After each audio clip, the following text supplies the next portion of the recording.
Fábio, como é ser piloto? Da onde, como surgiu essa ideia de ser piloto de avião? Olha, eu costumo dizer o seguinte, piloto de avião, ninguém nasce, ninguém escolhe ser piloto por opção.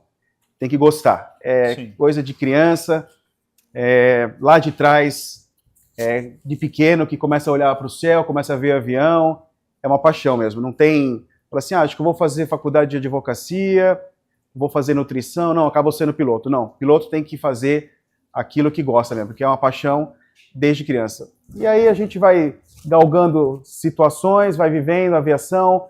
Eu, como sempre, morei perto de aeroporto, então o avião estava sempre perto de mim. E aí, nunca gostei de carrinho, de bola, nada. Meu negócio foi se brincar com o avião. Brincar com avião. E acabei seguindo a carreira. Era fã do Maverick? Top Gun? Olha, vou falar que eu gostava, tudo que é relacionado à aviação eu gosto, mas eu nunca gostei da aviação de caça, assim, para como profissão. Eu sempre gostei do avião comercial, dos Boeing, dos Airbus, avião comercial. Desde criança? Desde criança. Quando era criança não tinha aquela ideia de ser, eu quero ser piloto de caça. Não. Muita gente tem isso, né? Exatamente. Não. Entrar na academia da Força Aérea. Não, o meu negócio sempre foi aviação comercial, avião grande. Avião grande. E como foi esse processo, Fábio? Bom, eu tive que esperar, eu comecei a gostar de aviação, que eu me entendo assim, com 6, 7 anos de idade, Sim. né? Mas com uns 12, 13, como eu mudei para a cidade de Guarulhos, em São Paulo mesmo, Sim. eu acabei ficando perto dos aviões por causa que a casa que meus pais moravam era bem na rota. Então eu ficava na laje de casa, vendo os aviões, de sexta-feira, que era o dia de maior tráfego, às vezes eu não tinha aula na escola, ia para o aeroporto com 13, 12 anos, ia ver avião, tirar foto, ficava ouvindo a frequência, que a gente tinha uns radinhos de escuta, chamava rádio transcodificada. Então mudava a frequência lá, você pegava a conversa dos pilotos. Ah, é? Poxa, Sério? eu tive muito. Passava de madrugada ouvindo. Cara, eu achava que isso aí não era verdade. Tem um filme que eu assisti, uma história verídica de que o piloto perdeu a consciência e o pai, que era piloto, teve que pilotar o avião e teve duas crianças que usaram um rádio parecido e conseguiram pegar. Captar. Então isso é verdade? É verdade, existe. Antigamente eu tinha que comprar era um rádio Panasonic, de uma frequência tal lá, que aí eles mudaram, porque a frequência da aviação, ela usa de 118 MHz até 136. Então eles mudavam uma bobina lá, que acabava pegando essa frequência. E eu tive esse rádio. Então eu sintonizava a Torre de Guarulhos, a Torre de Congonhas. Como é que era a sensação ali? Eu ficava ouvindo, eu já aprendia, né? Eu já lia muito livro e tal. E aí, eu tive que esperar até isso, Fábio? uns 12, 13. Olha. Só que eu tive que esperar até os 17 para começar a fazer o curso teórico, né? Que é o piloto privado, que é o primeiro curso que a gente inicializa na aviação. Isso foi lá no Aeroclube de São Paulo. Exatamente, piloto privado, o comercial. Piloto privado. E aí o piloto privado a gente começa com 17, porém você não pode fazer a avaliação final, o cheque, né? Tem que esperar 18. E aí eu fiz, Fábio? Porque a ANAC, na época, o DAC, né, o Departamento de Aviação Civil, exigia. E eu tenho até uma... E hoje existe também? E hoje também. Você pode começar com 17 a voar, tudo, mas você não pode fazer o voo de cheque. O voo final, que é a carteira, o brevet. Ou andar, dirigir um carro, né? Exatamente. E eu tive uma coincidência muito legal com relação a isso, porque eu faço aniversário em novembro. E eu comecei a fazer as horas, e no mesmo tempo que eu estava tirando a carteira de motorista. 18 anos, né? 17 para 18 e tal. E a carteira, eu fiz as aulas teóricas e práticas tal, lá da carteira de piloto em janeiro. E eu fiz em janeiro também, dezembro, acho que foi dezembro, já com 18, né? Sim.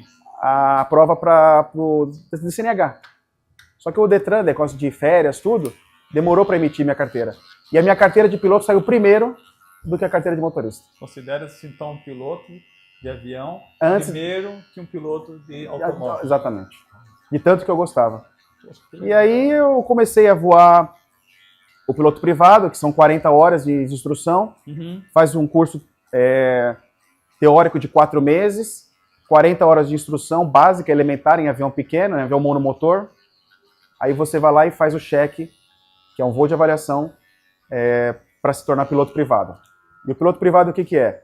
Se eu tiver um avião monomotor, eu posso voar ele sem problema nenhum, em condições somente visuais, Sim. sem voar por instrumentos, e aí a gente tem um avião particular e a gente acaba voando. Ele separa então por categoria como se fosse separar uma carteira de motorista? Você pode ser o A, B, C, Não, D? não. É simplesmente com relação ao tipo de avião que você vai voar sem ter remuneração. Então, por exemplo, você tem um avião e você só voa de final de semana. Você pode pilotar só com piloto privado. A partir do momento que você for exercer uma função remunerada, você já tem que ter o piloto comercial, que é o próximo passo. São mais 4 meses de curso teórico, Sim. que você faz em aeroclube ou em escola credenciada. E a partir daí, você tem que completar um ciclo de 150 horas totais, né? Essas 150 horas você pode voar um avião particular, você pode voar um avião do aeroclube, você tem que acumular 150 horas. 150 horas totais. Você pode acumular essas horas. Tendo as 150 horas mínimas, você tira a carteira do piloto comercial. Dentro da carteira do piloto comercial, você tem o voo por instrumento.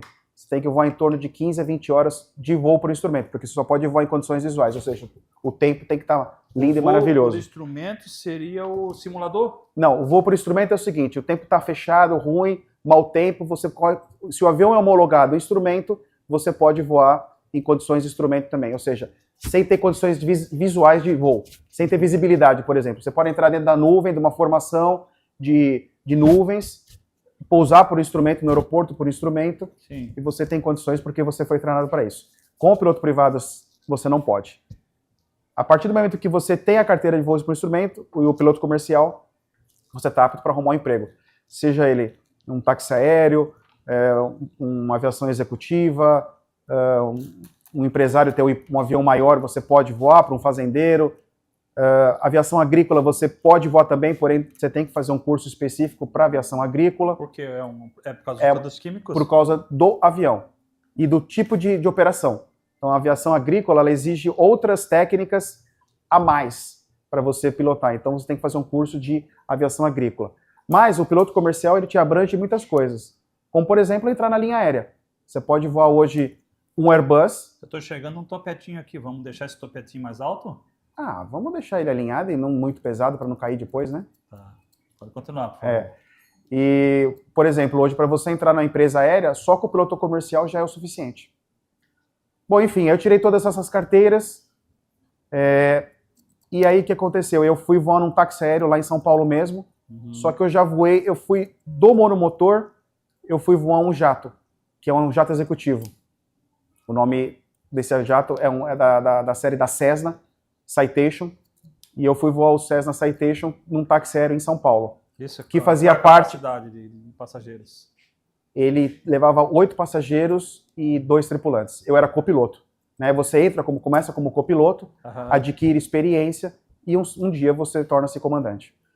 E aí comecei a voar, voei nesse táxi aéreo, e depois de 3 anos voando táxi aéreo, acumulado aproximadamente umas 2.300 horas, eu entrei com um currículo na empresa aérea, onde eu fui chamado, né, para voar como copiloto, né, inicialmente, e fiz as provas, fiz os testes, fiz teste vocacional, fiz o teste de aptidão, tem teste de proficiência técnica, eu fiz as provas, né, das matérias pertinentes.